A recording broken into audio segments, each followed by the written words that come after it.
1974 में इंदिरा गांधी की सरकार के खिलाफ 5-6 विपक्षी दल एकजुट हुए और संपूर्ण क्रांति का ऐलान किया। अब 49 साल के बाद देश में एक बार फिर ऐसा ही माहौल तैयार किया जा रहा है। बस फर्क इतना है कि तब विरोधियों के निशाने पर इंदिरा सरकार थी तो अब मोदी सरकार है। तब इस क्रांति के केंद्र में जयप्रकाश नारायण थे तो अब कई सारे चेहरे हैं, किसी एक चेहरे पर यह क्रांति केंद्रित नहीं है। तो सरकार के खिलाफ एकजुट इस वक्त हो रहे हैं लोग। बिहार के सीएम नीतीश कुमार के आवास पर कल 17 विपक्षी दलों की बैठक होनी है और बैठक में शामिल होने के लिए नेताओं का पहुंचने का जो सिलसिला है वो भी जारी है। पश्चिम बंगाल की मुख्यमंत्री ममता बनर्जी, दिल्ली के मुख्यमंत्री अरविंद केजरीवाल, पंजाब सीएम भगवंत मान, जम्मू कश्मीर की पूर्व सीएम महबूबा मुफ्ती पहुंच चुकी है। पीडीपी अध्यक्ष, मुख्य विपक्षी दल कांग्रेस के नेता राहुल गांधी और मल्लिकार्जुन खड़गे कल पहुंचेंगे।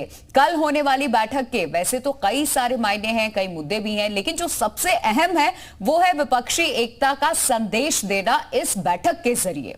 अब विपक्ष कितना एकजुट है ये तो कल ही मालूम चलेगा। जो तस्वीरें सामने आएंगी आपको हम दिखाएंगे, लेकिन बैठक से पहले ही विपक्षी एकता को झटका भी लगा।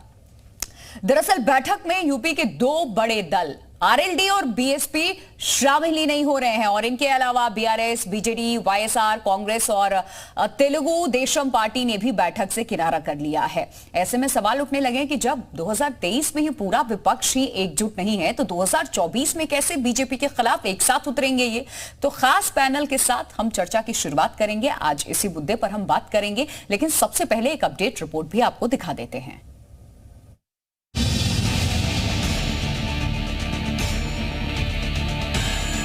ये कहीं का ईंट कहीं का रोड़ा, भानुमति ने कुंबा जोड़ा। ऐसे बेमेल विवाह अपने हनीमून का पीरियड भी पूरा नहीं कर पाते हैं, जैसे नहीं कर पाए।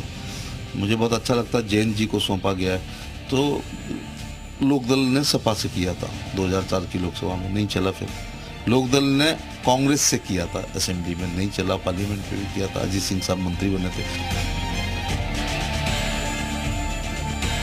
पटना में एक एक करके एक घटना घट रही है। जो जनता दल यू के साथ सरकार में थे, फिर जीतन राम मांझी जी अभी कल वो सरकार छोड़ करके भारतीय जनता पार्टी का जो गठबंधन है एनडीए, उसका हिस्सा बन गए।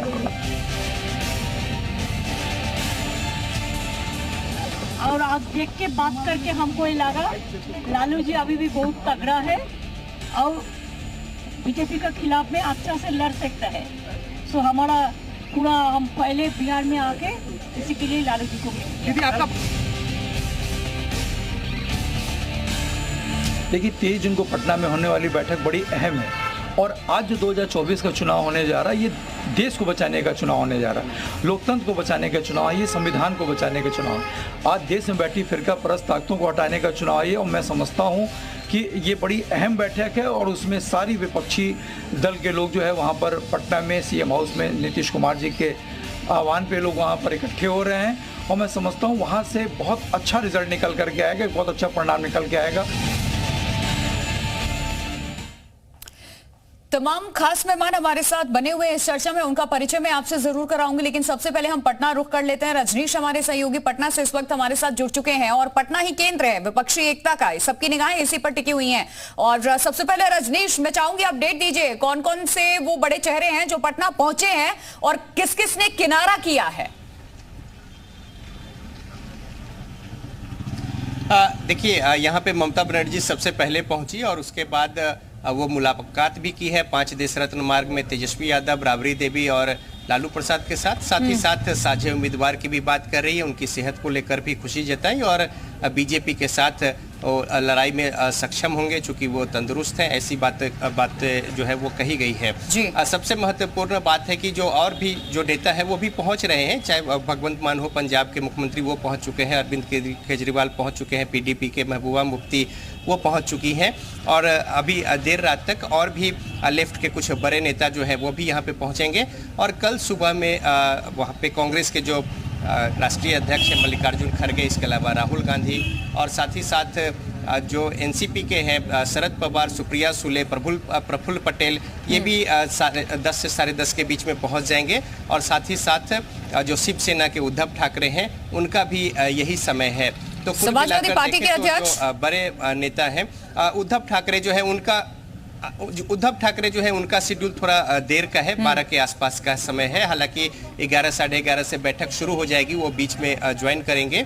और इस तरीके से जो बाकी लोग हैं, तो कुल मिलाकर जो परिस्थितियां हैं यहाँ पे देखिए, सबसे जो महत्वपूर्ण है वो एक मैसेज देना है। अखिलेश यादव या जयंत चौधरी इसमें शामिल होंगे? मुख्यमंत्री नीतीश कुमार ने राज्यों में जाकर अखिलेश यादव जो है वो कल यहाँ पे पहुंचेंगे, जो बातें हुई है अभी उसके अनुसार।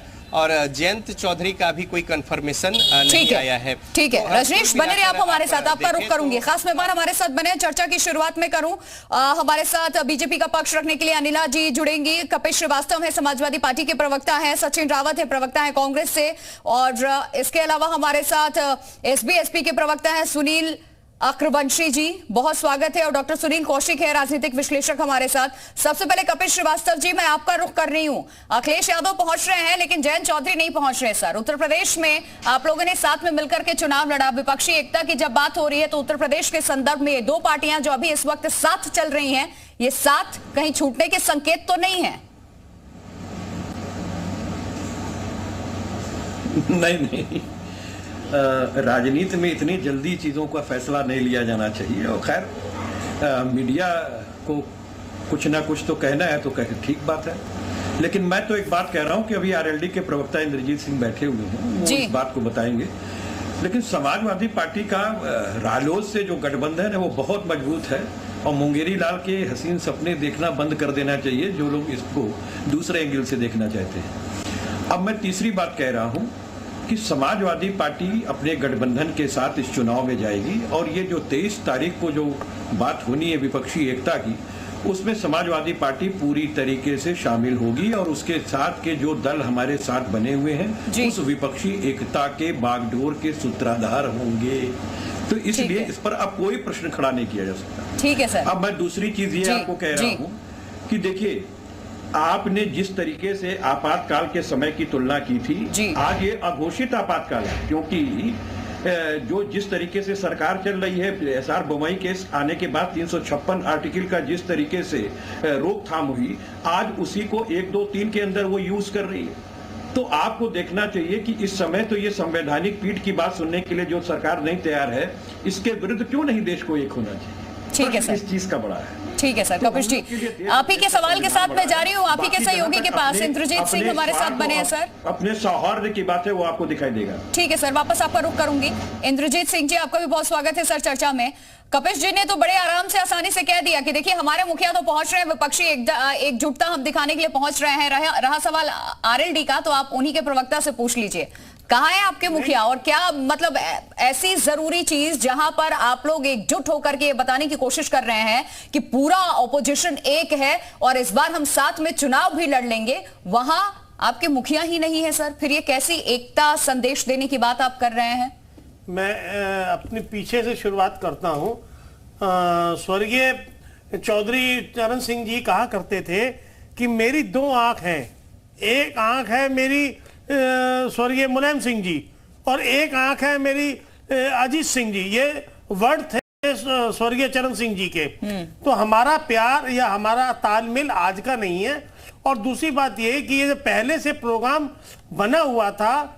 12 तारीख में चौधरी जयंत जी ने चिट्ठी लिख दी थी, बाहर जाने से पहले पारिवारिक कार्यक्रम ऑलरेडी पहले से बना हुआ था। ये नहीं था कि चिट्ठी आज लिखी गई है। मैं चिट्ठी का प्रारूप आपको दिखा सकता हूं, मेरे पास है।